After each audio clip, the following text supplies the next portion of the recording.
grasa o alcohol estimula, ¿no es cierto? Estimula la vesícula y además de la bilis, el cálculo pues también quiere salir y se obstruye acá en el macinero.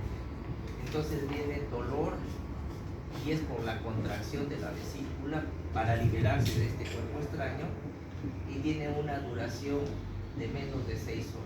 El dolor de tipo cólico, o sea, viene y va, ¿no es cierto? Cuando tienes esto, dolor menos de 6 horas, ingesta de comida, habla del cólico biliar y es uno de los síndromes asociados.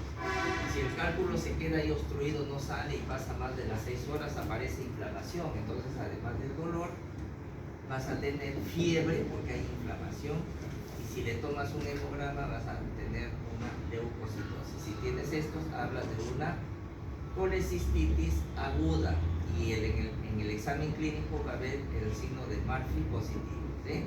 Con Murphy positivo. El cálculo a veces cae acá y acá está el esfínter de Oddi y se obstruye y va a aparecer dolor de ictericia. Pasa. Y cuando tienes dolor de ictericia hablas de una coledocolidiasis. Y si pasa más horas y se inflama, además del dolor, ictericia, aparece fiebre. Y aquí, cuando tienes cuando se agrega la fiebre, habla ya de cola. A esto se le conoce con el nombre de la triada de Charcot. Además, como acá está el conducto de Wilson del páncreas, entonces puede regurgitar las enzimas pancreáticas y reactivarse acá y produce una pancreatitis biliar. Y ahí están todos los síndromes asociados a los problemas de las vías biliares. ¿Ya? Y esa es toda la gastroenterología. Apréndanse bien eso y ahora sí, vamos, ya que están todos. En 10 minutos tienen toda la semiología de la gastroenterología. Esto tienen que saberlo, porque esto es básico. Y algunas cositas más que vamos a revisar ahora sí y van a ver que es fácil de entenderlo. Revisemos ahora sí los signos y los síntomas de los pacientes. ¿Qué signos son bastante comunes? Vómitos. No necesito explicarle. A ver, levante la mano el que no ha vomitado nunca. La expulsión forzada, ¿no es cierto? Y espasmódica del estómago a través de la boca. Y puede estar relacionadas a muchas enfermedades gástricas, pero también a esto de acá, patologías cerebrales, sobre todo cuando hay hipertensión endocraniana. Entonces se decía antiguamente que cuando un paciente tenía vómitos explosivos, esos que salían de aquí a 2 metros, no necesita hacer explosivo. Entonces cuando ya se está muriendo, basta que haya vómitos, hay que ver si no hay problemas neurológicos. Es decir, puede ser por problemas localizados en el aparato gastrointestinal, pero también puede ser por problemas del sistema nervioso central asociado a hipertensión endocraniana. Esto es básico tenerlo en cuenta. Regurgitación, esto es una propiedad de los rumiantes, ¿no es cierto? Comen y en la noche regurgitan para... ¿Qué es eso? Es la devolución espontánea, ¿sí? Y a algunos les ha pasado, ha comido mucho,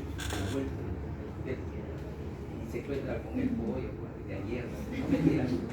Entonces, pero no está acompañado de náusea, esa sensación desagradable que son las náuseas, ¿no?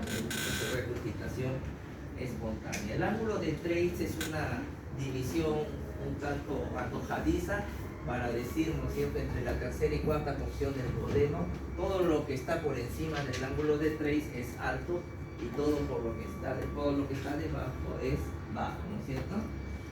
Halitosis, hay mucha gente que viene, doctor, estoy mal del estómago, tengo mal aliento. ¿Qué estómago ni estómago? Mándenlo de frente al odontólogo para que le limpie las muelas, ¿no es cierto? Entonces, porque se deben a las bacterias, la placa bacteriana, mala higiene, 70% de los peruanos tienen eso, ¿no es cierto? Ascitis, ya saben, acumulación anormal de líquido en la cavidad peritoneal. ¿Qué cosa es anormal? Hasta ahora no encuentro, solamente sé que normalmente debe haber entre 25 y 50 centímetros de líquido ascítico para lubricar, ¿no es cierto?, las asas intestinales. Entonces, técnicamente, ascitis sería una acumulación por encima de 25 a 50 centímetros de líquido en cavidad. Caput medusae o cabeza de medusa, ¿sí? Esa es dilatación de las venas, ¿no es cierto?, de origen central periumbilical, y esto se debe a la presencia de hipertensión portal, ¿no? Entonces, dentro de los síntomas más importantes, la acidez, ¿sí? Entonces esa sensación de ardor en la sección epigástica usualmente se asocia a problemas de gastritis o de úlceras también. Disfagia es la dificultad o malestar, ¿no es cierto?, para deglutir los alimentos, que es muy diferente a odinofagia. Odinofagia es dolor, hay que tenerlo en cuenta. Y dentro de la odinofagia hay que tener dolor abdominal, es una, vamos a ver las causas después. Dentro de la odinofagia ahí está la pirosis, ¿no es cierto? Esa es la sensación de quemazón, ¿sí? Que se produce especialmente asociado a qué cosa, a enfermedad por reflujo gastroesofágico. Y hay condiciones predisponentes, claro que sí, la obesidad predispone a obesidad, a reflujo. ¿Qué más?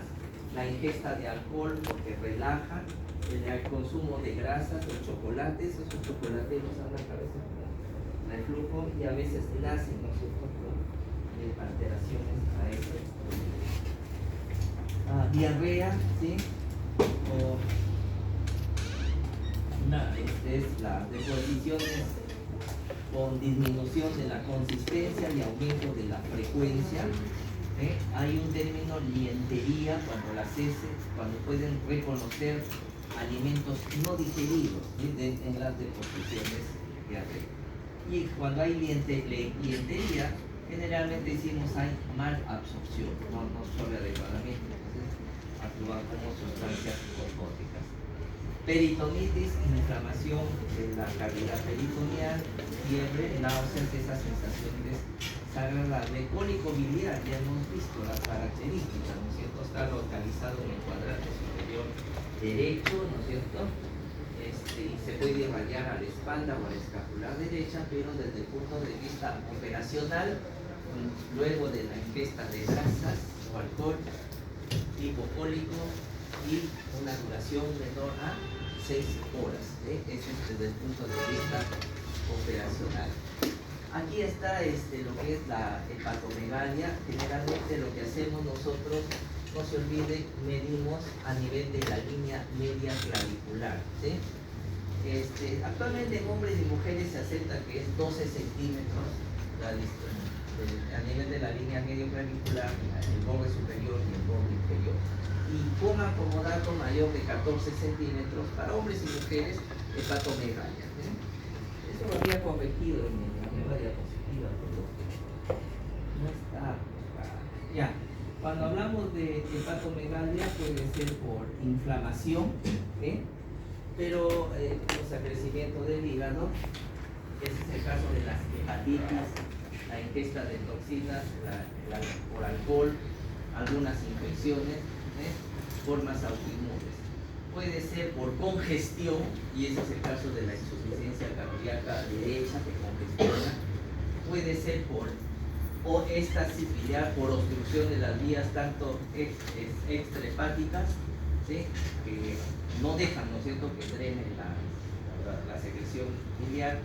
Puede ser por infiltración, neoplasias, o a veces hay sustancias que se van acumulando como el amiloide en amiloidosis, como en la enfermedad de Gier, ¿no es cierto?, o en la enfermedad de Gaucher, ¿no es cierto?, en la que se acumula la lipidosis o glucogenosis. En la enfermedad de Wilson, ¿qué es lo que se acumula? Cobre. En la hemocromatosis, hierro, ¿no es cierto? Muy bien, entonces ahí están diferentes condiciones que pueden hacer crecer el hígado. Entonces, en la historia clínica hay que tener en cuenta la filiación, ¿sí? Porque depende de la edad, del sexo, del grupo étnico, la ocupación, lugar, residencia, alimentación y hábitos para que una persona desarrolle más o menos enfermedades. Hablando, por ejemplo, de la ingesta de alcohol entre hombres y mujeres, ¿quiénes son más susceptibles de sufrir enfermedad por ingesta de alcohol? ¿Los hombres o las mujeres? ¿Ah? ¿Los hombres o las mujeres? Las mujeres. Si tú pones a un hombre y una mujer y le das de tomar igual, si la mujer va a hacer más problemas hepáticos, ¿sí? De toxicidad y así que el hombre. ¿Por qué? Porque tiene menor capacidad de alcohol deshidrogenasa. Su alcohol deshidrogenasa tiene menos cantidad y es menos potente que la del hombre. Entonces, tomando lo mismo, la mujer va a ser mucho más tóxico el efecto. Entonces, ve una característica del sexo que puede afectar. ¿Y la frecuencia también sería mayor en mujeres? Sí, pero claro, el problema es que socialmente las mujeres casi no toman, pues, ¿no es cierto? Por una condición social, educacional, ¿cierto? Y los hombres son. Lo que pasa es que hay más hombres que toman, sí, pero si pusieras así comparativamente 100 mujeres que toman, 100 hombres contra 100 hombres que toman, las mujeres van a tener más problemas hepáticos, ¿sí? Por toxicidad, por alcohol. Pero como los que más toman son los hombres, más se ve, no se ve por la frecuencia, nada más por la frecuencia. Esta es la famosa lifuria o fasciola hepática, es un remátoide en la forma plana, que tiene predilección por habitar en las vías biliares y puede ser causa de obstrucción de las vías biliares. Entonces, veamos acá algunos aspectos relacionados a edad, sexo, ocupación, hábitos. En la lactancia y en la infancia, cuando hay problemas digestivos, hay que pensar pues, en enfermedades congénitas, atresia de vías biliares, hiperplasia congénita del píloro, ictericias congénitos, colon congénito, enfermedad celíaca del estruno tropical, ¿sí? Por problemas de mal absorción. También en la infancia aparecen las apendicitis agudas, son más frecuentes en los niños, ¿sí? Y en las hepatitis virales también la intolerancia a la lactosa se manifiesta a esa edad. Recuerden, 70% de niños son intolerantes a la lactosa, ¿sí? En el Perú, a los 10 años, el 90% de niños a los 10 años ya tuvo contacto con hepatitis A, ¿sí? O sea, es raro encontrar hepatitis A en adulto. Y apendicitis aguda, ¿por qué es más frecuente en los niños? Todavía su sistema digestivo está en formación y en las placas de Peye del apéndice hay, ¿qué cosa hay? Ganglios, ¿no es cierto? Igual, similar a las amígdalas. Entonces, cuando tienen una amigdalitis, así como se inflaman las amígdalas, se inflaman las placas de Peye, donde que rodean al apéndice, y eso origina obstrucción, porque su apéndice del niño todavía es muy largo, muy frágil. El adulto ya es un tubo que tiene resistencia y por más que se inflame no colapsa. Esa es la razón por la cual a veces algunos niños luego de una faringitis hacen una apendicitis. En cuanto a la edad, ¿no es cierto? Ahora sí, en el grupo de adultos ya empezamos a pensar los problemas de enfermedad ácido, úlceras, gastritis, empieza a aparecer, principalmente asociado al Helicobacter pylori. Las enfermedades inflamatorias intestinales, ¿sí? Empiezan a aparecer en adultos jóvenes, cirrosis hepática y biliar por hábitos, ¿sí? Y por exposición, la litiasis, las neoplasias y el colon irritable son enfermedades ya propias de los adultos. No lo vamos a ver en los niños porque el niño todo es felicidad, ¿no? No va a estar pensando en eso. El síndrome de intestino irritable, ahí está, es una enfermedad funcional, no se sabe la causa, no sé si es psicológica, es dolor o molestia abdominal recurrente más de 3 días al mes durante 3 meses, ¿sí? Pero asociado a 2 de los 3 criterios. 1, relacionado con la defecación. Hay dolor, van al baño y se alivia el dolor, ¿sí? Entonces se siente aliviado. Dos, hay cambios en la frecuencia de las evacuaciones. Pueden estar estreñidos o pueden estar con diarrea, ¿sí? O sea, va hacia ambos extremos. Y tres, está a cambio en la forma o apariencia de las heces, sin necesidad de estar estreñido o tener diarrea, ¿sí? Y estos síntomas deben estar por lo menos presentes durante más de 6 meses antes del diagnóstico. Para hablar de intestino delgado, y esta es la clasificación de Bristol, ¿sí? Entonces, la tipo 3 es normal, en forma de morcilla, con grietas, o tipo 4. Pero hay pacientes que no tienen diarrea, ¿sí? Pero sus heces son así, pastosas, por bloques bien definidos, ¿sí? Ya los extremos llegan a la diarrea. Hay otros que tienen así como salchicha, ¿no es cierto? Bien fragmentada, ¿sí? No hay diarrea, pero así son sus heces, entran a la categoría de intestino irritable. Ni que hablar, pues, ¿no es cierto? Los que ya tienen como conejo, como carnero, que por la nada más. Esto es. Y conforme la sociedad pues, es estresante, han aparecido estos tipos de enfermedades, el estreñimiento funcional, porque hay estreñimiento orgánico. Por ejemplo, los pacientes que tienen cáncer de colon, ahí se pueden aparecer, y eso es típico en cáncer de colon, hay cambios en la forma de las heces y se llaman así heces acintadas. Ya no salen redondas, sino es como si lo pasaran por esas máquinas que hacen tallarines, así salen como cintas. Y eso es, ¿sí? Cambios y origina estreñimiento y la forma de las heces cambia, esto de acá, por la obstrucción. Pero hay pacientes que no tienen alteraciones orgánicas, solamente son funcionales, y hablamos del estreñimiento crónico. Dice, dos de los más siguientes, cuando hace un esfuerzo excesivo, al menos en el 25% de las deposiciones. ¿Qué significa eso, no es cierto? De cada 4 veces que va al baño, 1 o 2 veces tiene que hacer mucha fuerza y el otro le sale normal. Entra a la categoría de estreñimiento. Si sale heces duras tipo 1, tipo 2 de la escala de Bristol, en bolitas, ¿no es cierto? O fragmentadas. La sensación de evacuación incompleta, o sea, hace la deposición, pero siente que algo ha quedado, ¿no es cierto? Y está con ese fastidio, en más de 25% de las deposiciones. Sensación de obstrucción o bloqueo ano-rectal, o sea, siente que algo le está impidiendo, pero no hay nada. A veces tienen que recurrir a maniobras manuales, es decir, al tacto rectal para hacer la defecación. Y este es lo más importante, ¿no es cierto?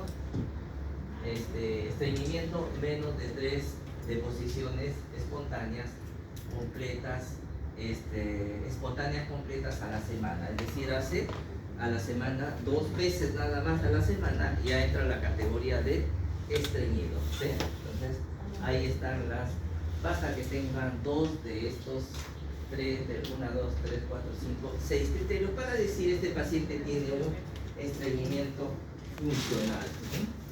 Antiguamente a nosotros nos explicaban que tenía que ver mucho con la frecuencia, menos de 3 deposiciones a la semana estreñido. No, pero hay también eso, la sensación de evacuación incompleta, la sensación de esfuerzo, el tipo de deposiciones, ¿no es cierto? A veces la sensación de obstrucción o recurrir a maniobras manuales para tener una defecación adecuada. Y también hay pacientes que pueden tener dispepsia funcional, que es dolor o ardor, ¿no es cierto?, a nivel del epigastrio, también desde por lo menos 6 meses, y que estén activos en los últimos 3 meses y que tenga sensación de plenitud, come poco y se siente lleno, ¿no es cierto? Saciedad, o sea, come y se siente que está lleno. Saciedad precoz, come poco y ya no quiere comer más. Puede haber dolor o ardor epigástrico. Entonces, y al hacer una endoscopia no encuentran nada, pues. Entonces solamente quedamos como una dispepsia funcional, ¿sí? Puede presentar uno o más de estos criterios para decir que ese paciente tiene dispepsia. Bien difícil de tratar este paciente, pero es importante reconocerlo, ¿no?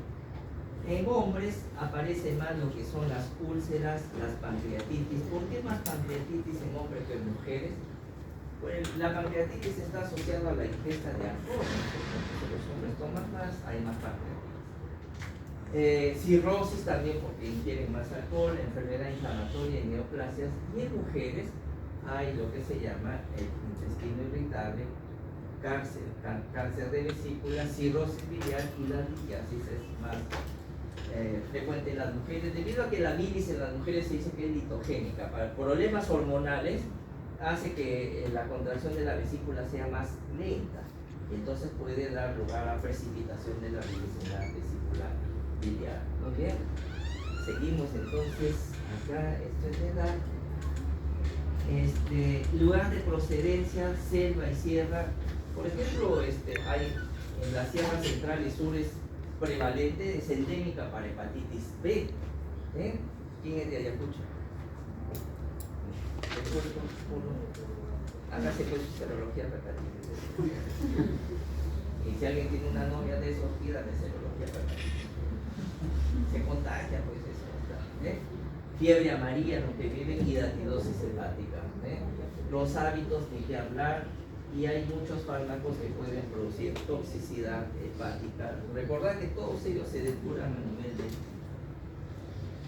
Los antecedentes patológicos es importante, ¿no es cierto? Por ejemplo, si un paciente ha tenido una gastrectomía parcial, ¿no es cierto? Entonces en el estómago hubo una cirugía, ¿no es cierto? Por una úlcera, ¿no es cierto? Entonces, le cortaron, por cielo, pues acá había una úlcera. Ese antecedente quirúrgico de una gastrectomía parcial puede ser riesgo para qué cosa. No, la anemia megaloblástica es cuando es el ilium, ¿sí?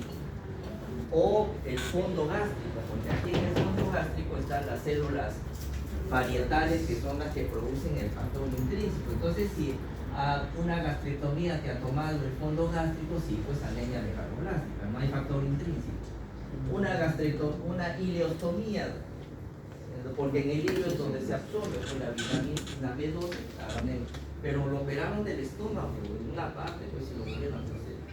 Entonces, ¿qué pensarían ustedes en ese paciente? Entonces, esto, por ejemplo, toda gastrectomía, en la línea de sutura 10 a 15 años después de una gastrectomía, cáncer de estómago, ¿sí? Factor de riesgo para cáncer de estómago. Entonces hay que advertir a aquellos que se han operado del estómago y han pasado más de 10 años endoscopías de control. No se sabía antes. Entonces, mayor, si tienen algún familiar, algún conocido que por ahí cortaron el estómago, que se haga su endoscopía no vaya a ser que en la línea de sutura aparezca un cáncer gástrico. Bien, entonces ahí está el resumen: dolor abdominal, náusea, disfagia, pirosis, reflutización, diarrea, estreñimiento, distensión y hemorragia son signos. En la historia siempre hay que ver el comienzo, cómo evolucionaron, a veces preguntarle al paciente a qué lo atribuye, o qué lo aumenta o qué lo disminuye. Entonces, por ejemplo, yo tuve una paciente que tenía diarrea, pues no le encontraba nada, y al final dije, ¿y por qué piensa? Coincidentemente cada vez que tomo este jarabe me da diarrea. ¿Y saben lo que era? Lactulosa, pues ya no me dijo que quería decir que eso ayudaba a bajar, estaba inocente con la cara. ¿Quién va a pensar que alguien en sano juicio va a estar tomando lactulosa? A nadie se le ocurriría eso, a menos que esté estreñido. Pero alguien le dijo que ese es bueno para bajar de peso, y tomaba pues la lactulosa. O si alguien que dice que cada vez que come papa la huancaína le da diarrea, ¿qué pensaría? Hay gente que no lo relaciona. ¿Sí? O cada vez que come queso le da diarrea, no relaciona que el queso es un producto lácteo. Entonces, eso es lo que hay que tener en cuenta. Siempre el síntoma que destaca, precisando, ¿no es cierto?, en el interrogatorio, las características. Y acá tienen ustedes este acróstico del dolor, el famoso Alicia, ¿no es cierto?, para que cuando un paciente viene por dolor abdominal les ayude en el interrogatorio. Es la aparición, ¿no es cierto?, si fue súbita, repentina, L de localización, donde se encuentra, señale con un dedo, irradiación a aquel lugar, por ejemplo, dolor abdominal irradiado hacia la espalda en forma de cinturón, ya saben ustedes, lo primero que tiene fecha llamada pancreatitis, ¿sí? El carácter, si es tipo cólico, si es pulsante, purente, deshebrante, es como lacerante, como si le metieran una aguja, pues deshebrante, dolor insoportable. De intensidad leve, moderado, fuerte, y qué atenuantes o agravantes puede existir. Por ejemplo, un paciente que dice que tiene dolor y que se alivia cada vez que adopta también la famosa posición maometana, ¿sí? ¿Qué pensaría? En un cáncer de páncreas, ¿no es cierto? Cáncer de páncreas, ¿sí? Se alivia cuando el paciente se recuesta hacia adelante sobre sus piernas, posición maometana. La escala del dolor también se utiliza, y existen lo que se llaman las propiedades organolépticas de los alimentos. Tiene que ver con el color, sabor, el aroma y las texturas que hacen agradable, ¿no es cierto? Entonces, a veces llegan pacientes y dicen, doctor, no tengo ganas, he perdido el apetito, ¿sí? Entonces, y uno, lo primero que tiene que preguntar es las comidas. ¿Quién prepara la comida? Mi hija. Estudia la Continental, ya pues está más feo cocina que una comida. No. ¿Así es o no? No, mi nuera, dice, la nuera es más, la nuera que nunca ha trabajado, nada, está cocinando por obligación, ahí está la cama. Cambia de nuera. Hasta que se pase a la casa de otro hijo. No que la bote, ya. Y entonces existen algunas pruebas complementarias que a veces son útiles dentro de los estudios radiológicos. Por ejemplo, todavía es importante, por ejemplo, si un paciente viene con distensión abdominal y ve esta imagen y que se meja un grano de café, ¿lo ven? ¿Sí? Aquí está. Ese es un vólvulo intestinal, ¿no es cierto? El diagnóstico. O que tiene niveles hidroaéreos, niveles, obstrucción intestinal, ¿no es cierto?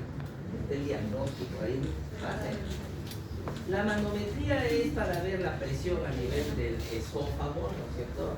En pacientes que tienen esofagitis por reflujo, a veces hacen una endoscopía y no encuentran nada, ¿no? Pero una de las complicaciones de la esofagitis de reflujo es esta, ¿sí?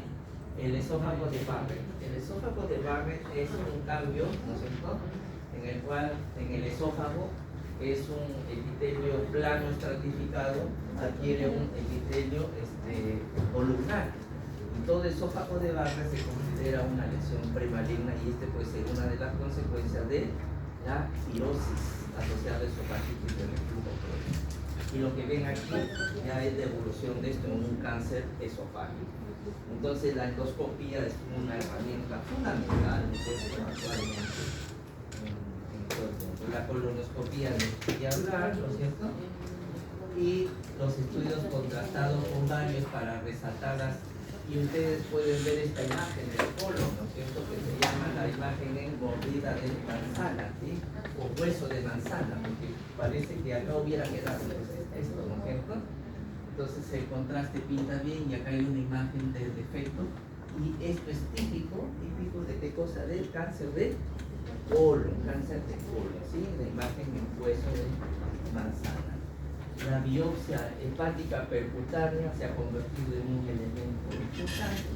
Tiene que hablar la ecografía abdominal. Por ejemplo, lo que estamos viendo acá, esto es normal, este es el hígado, este es el riñón, ¿sí? Se nota el hígado, y acá está el espacio del Morrison, que normalmente es virtual, pero cuando hay ascitis en forma temprana, miren cómo se ve agua con imagen hipodensa si el espacio del Morrison se hace visible. En vacaciones les sugiero que tomen un curso de ecografía básica, les va a ayudar bastante, ¿sí? Igual que a mí. No, sí, de hecho ecografía, pero me da pena, ahí tenemos ecógrafo, pero me da pereza. Ya. Luego pasamos aquí a lo que es el examen físico, que es algo muy complicado. Pero estamos bien. ¿Se entiende, no es cierto, todo lo que estamos haciendo? La exploración siempre debe ser, el abdomen debe ser descubierta, ¿sí? Hay que usar guantes ahora para evitar el contagio de las enfermedades. Córtense las uñas, ¿sí? Hagan que el paciente miccione previamente, ¿sí? Y dejemos las zonas dolorosas al paciente al final y que el paciente respire por la boca para que se relaje. ¿Cómo examinar el abdomen? Entonces existen dos escuelas. Esta es la escuela francesa que divide el estómago, el abdomen en 9 cuadrantes, ¿se acuerdan? El epigastro, mesogastro, cotón. Y esto es importante porque en cuando nosotros evaluamos el cuadrante superior derecho, ¿qué estamos evaluando? Hígado, parte del estómago, el ángulo hepático del colon y la vesícula, ¿no es cierto? Entonces cada vez que exploramos cada zona, en realidad lo que estamos haciendo son explorando los órganos que están detrás de ese cuadrante, ¿sí? Y los americanos son más prácticos, lo dividen así los americanos en cuadrante superior derecho, izquierdo, inferior derecho e inferior izquierdo. Más prácticos los americanos. Y dicen en el lado derecho que está estómago, hígado, vías biliares. En el izquierdo que está el vaso principalmente. En el inferior izquierdo el colon. Y acá qué cosa está, apéndice y colon. Y se acabó, listo, los americanos. Si no sé ecografía, pues que vea, que me ayude el ecografista a ver. Pero el francés es más quisquilloso, no es más acucioso, digamos. Entonces las proyecciones ahí están en el epigastrio, ya hemos revisado, ¿no es cierto? Nadie va a palpar la arteria hepática, ¿no es cierto? Ni la que importa. Solo decimos de que está el estómago, parte del cuerpo antropílore, el duodeno, parte del páncreas está, ¿sí? Y qué hablar pues en el hipocondrio derecho, qué cosa está, el lóbulo inferior del lóbulo derecho del hígado, el fondo de la vesícula. Miren lo detallistas que son los franceses, ¿sí? En la realidad es bien difícil. Pues se puede palpar el riñón derecho, la cápsula suprarrenal está, pero nadie palpa la cápsula suprarrenal, ¿no es cierto? Pero están esos órganos. En todo caso es para saber qué órgano puede estar, ¿no es cierto?, afectado, no porque lo vamos a palpar, sino en el hipocondrio, en el izquierdo, por ejemplo, está el cardias, el vaso, el riñón izquierdo, la parte superior, ¿sí? El ángulo esplénico del colon. En el mesogastrio solamente hay intestino nada más, no fastidien, ¿sí? En el lado izquierdo, colon, intestino delgado, en el derecho, colon, intestino delgado, acá le faltó, nada, en el flanco estamos hablando. En hipogastrio, básicamente en la mujer la vejiga, el útero, en la mujer.